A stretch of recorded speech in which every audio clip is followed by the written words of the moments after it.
एक जंगल में पेड़ पर टूनी चिड़िया अपने घोंसले में 5 अंडे दी रखी थी। वह टूनी चिड़िया बहुत ही अच्छी और सुंदर थी। वह कहती, जल्दी मेरे अंडे में से बच्चे निकले, मैं देखूं उन्हें वो कैसे हैं।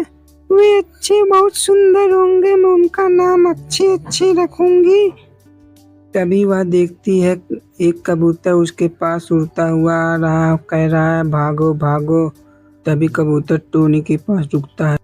टोनी चिड़िया कबूतर से कहती है, क्या हुआ कबूतर भाई, आप इतना डरे क्यों हो? कहाँ जा रहे हो? आप भागते हुए क्यों डरे हो? मुझसे बताओ। टोनी बहन तुम अपने अंडों को छुपा लो, नहीं तो शैतान जालिम चील आ रहा है, वह हर चिड़िया के बच्चियों को मारकर खा जा रहा है। तुम अपने अंडे को छुपा लो, नहीं तो वो तुम्हारे भी अंडे को मार कर खा जाएगा। मैं तो बहुत दूर से वहाँ से देख कर भागा हूँ। अंडे को भी तुम वहाँ छुपा कर थोड़ी दूर चली जाओ, तभी बच पाएंगे तुम्हारे अंडे। तभी वह इतना कहकर वहाँ से चला जाता है उड़कर। हे भगवान, अब मैं क्या करूं? मुझे कुछ समझ में नहीं आ रहा है। कबूतर भैया भी जालिम चील के टोनी चिड़िया देखती है, वह जालिम चील उसी की तरफ आ रहा था। ये भगवान, ये चील तो मेरे ही तरफ आ रहा है। ये मेरे बच्चे को खा जाएगा अगर इस तरफ आ जाएगा। मैं क्या करूं, कुछ समझ नहीं आ रही है। तभी अचानक बादल घेर लेता है और बारिश बहुत जोर की होने लगती है और वह चील अपनी दिशा बदल लेता है, फिर वापस चला जाता है। चील तो चला गया, पर अब मैं बारिश की वजह से अपने अंडे को कैसे बचाऊं? तो क्या करूं? हाँ, मैं अपने अंडे के ऊपर पत्तियां रख देती हूँ। फिर वह अपने अंडे के ऊपर पत्तियां रख देती हैं और अब अंडे को बचा लेती है और अपने वहीं खड़ी होकर बीजती है। बारिश बहुत तेज हो रही थी, फिर बारिश बंद हो जाती है। फिर अगले दिन टोनी चिड़िया सुबह को देखती है, चील एक छोटे सी बच्ची को मारकर खा रहा था। वह तो बहुत जालिम तरीके से उसे खा रहा था। ये भगवान, ये जालिम चील अभी इसी जंगल में है, ये तो एक छोटी बच्ची को मारकर खा रहा है।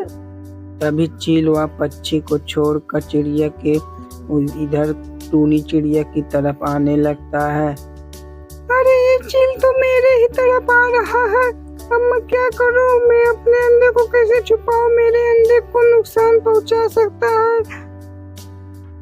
तभी उसने फिर वही पत्तियों से उसको छुपा देती है अपने अंडे को और वहां से वह थोड़ी दूर चली जाती है। एक पेड़ में जाकर वह छुप जाती है।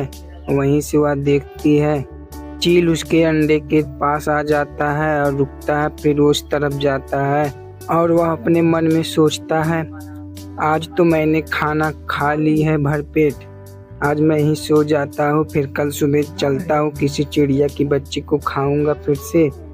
फिर वह वहीं पर सो जाता है। चिड़िया वहीं से देखती है, वह कहती है, इस जालिम चील को मारने का सबसे अच्छा समय यही है। चलते हो, हम कबूतर भैया को बुला कर लाते हो। फिर टूनी चिड़िया पत्तियों को हटाकर वहां से उड़ने लगती है। वह जाती है कबूतर के पास।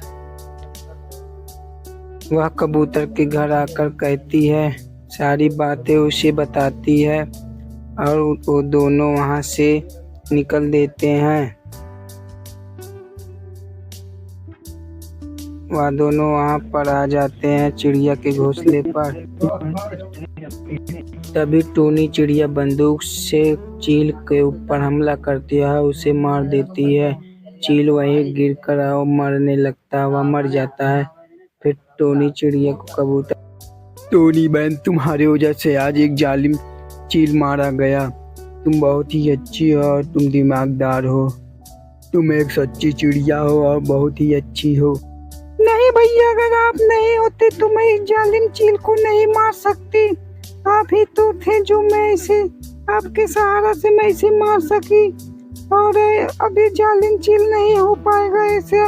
अब सभी पक्षी बहुत खुश रहेंगे। मंडी में से पत्तियां हटा दी गई है।